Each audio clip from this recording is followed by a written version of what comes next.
In today's video, I'm going to show you how to archive emails in Outlook in just a few minutes. Archiving helps keep your inbox organized and clutter-free, making it easier to manage your emails efficiently. Start by opening your browser and going to the Microsoft Outlook login page. Click Sign In and enter your email and password to access your account. Once you're in, go to your inbox and select the email or emails you want to archive.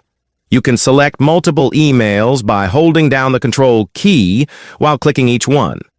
Right-click on the selected emails and choose Archive. Outlook will automatically move them to the Archive folder, keeping your inbox tidy, but still allowing you to access them later. To view archived emails anytime, just navigate to the Archive folder in your Mail section. It's stored alongside folders like Sent Items and Drafts. And that's it. Archiving regularly helps you stay organized, find important emails faster, and boost productivity.